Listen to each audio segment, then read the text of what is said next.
Baada ya Laitha kukimbia na kumwacha Laika kwenye korido, walinzi wawili pamoja na maafande waliingia kwa haraka kwenye korido ya Samtech Logistics.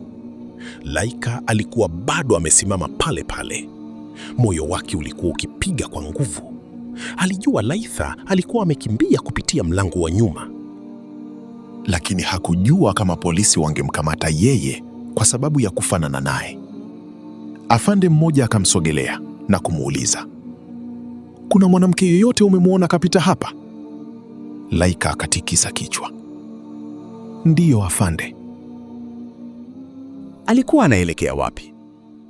Laika akaonyesha upande wa mlango wa nyuma. Alikimbilia kule. Afande akamwangalia kwa mashaka. Akauliza, "Ulimuona vizuri?" Laika akajibu, "Ndiyo." Mlinzi aliyekuwa pamoja na maafande akasema, "Afande, huyu ni mfanyakazi mpya. Ameanza kazi hapa hivi karibuni." Afande mwingine akamwangalia Laika kuanzia kichwani mpaka miguuni. Kisha akatoa simu yake mfukoni na kuanza kupekua. Kwenye simu kulikuwa na picha ya Laitha. Akamwonyesha Laika, "Unamfahamu huyu?" Laika alipouona uso huo, moyo wake ukadunda na kusema, "Ndiyo." Afande akamuuliza, "Ni nani?" Laika akameza mate. "Ni yule msichana aliyekimbia." Polisi wakatazamana. Mmoja wao akasema, "Kwa nini unaongea kama kwamba unamjua?" Laika akajibu, "Kwa sababu nilizungumza naye kabla hajakimbia." Afande akakunja uso. "Alikuambia nini?" Laika akasema, "Alisema..." Akasita. Alikumbuka maneno ya Laitha, "See you my duplicate." Laika akasema kwa sauti ya chini, "Alisema kwamba tunafanana." Afande mmoja akacheka. "Kwa hiyo unataka kutuigizia drama mpaka sisi wakati wewe uko peke yako?" Laika akasema, "Afande, naomba muniamini. Tupo wawili. Mimi si yule binti." Afande akamwangalia kwa makini. "Kama wewe si yeye, kwa nini munafanana?" Laika akashindwa kujibu. Kimya kikatawala. Mlinzi mmoja akasema, "Afande, kuna kitu cha ajabu kweli. Tangu huyu msichana aanze kazi hapa, watu wengi wamekuwa wakisema anafanana na yule mwanamke anayetafutwa." Afande akamwangalia tena Laika. Kisha akamwambia, "Jina lako nani?" Akajibu, "Laika Khan." Afande akauliza, "Kitambulisho chako kiko wapi?" Laika akatoa kitambulisho chake cha kampuni. Afande akakisoma. Kisha akamuuliza, "Unaishi wapi?"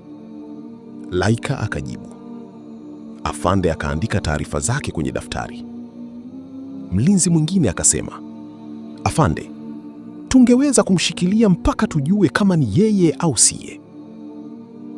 Laika aliposikia hivyo, machozi yakaanza kumtoka na kutetemeka. Akasema kwa hofu, "Hapana afande, mimi sijawahi kuiba chochote." Afande akamwangalia. Kisha akasema, "Tulieni. Hatuwezi kumkamata kwa sasa. Wakati mshatupa ushirikiano kuwa anafanya kazi hapa, tukimhitaji tutakuja tu." Laika akavuta pumzi kwa nguvu. Afande akaendelea, "Tunataka tu kuhakikisha kuwa wewe si yule mwanamke tunayemtafuta."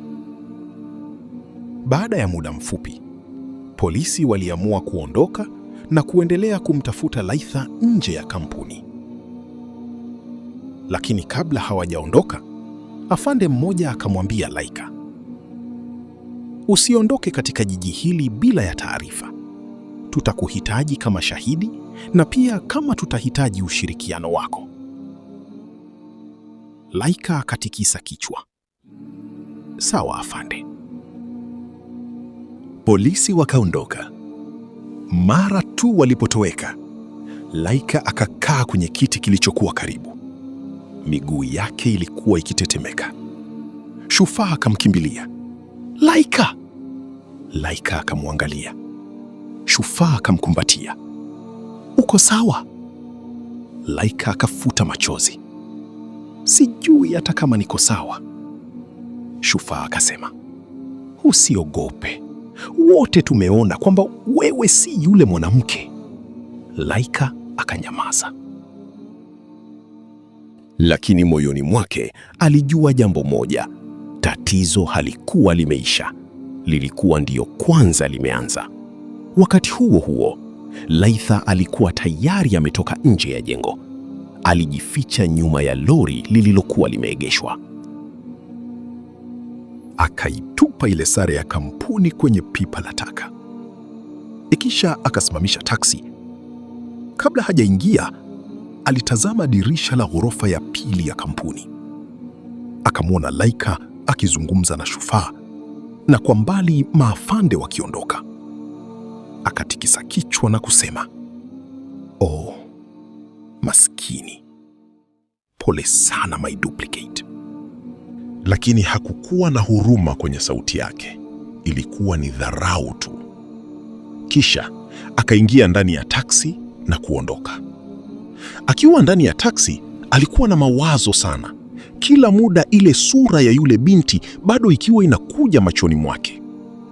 Alipokuwa umbali wa kilomita chache kutoka Samtech Logistics, Laitha alichukua simu yake na kumpigia Mr. Adam. Simu ilipopokelewa, aliita, "Baba."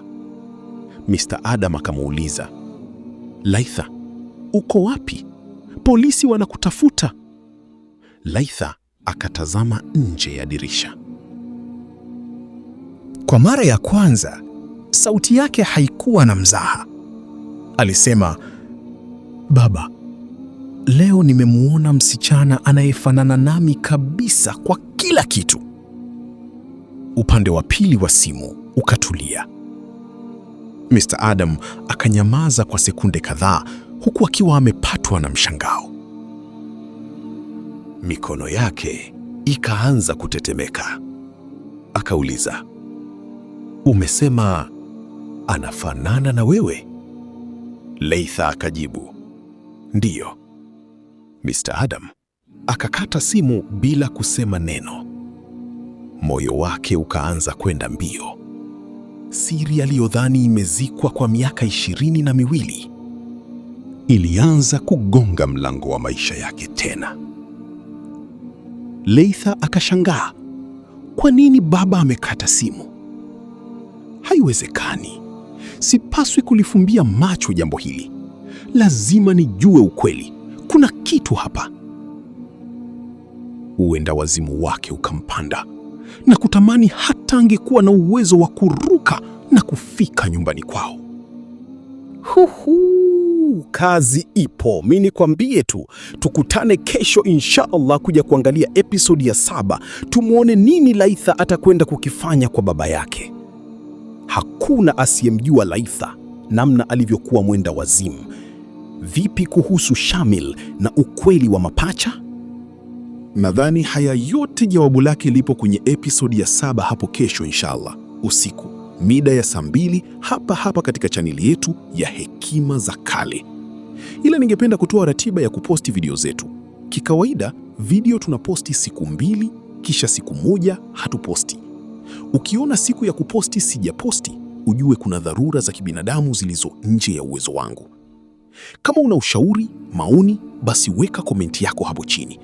Hakikisha umesubscribe chaneli yetu na kulike video hii pamoja na kuweka maoni yako hapo chini.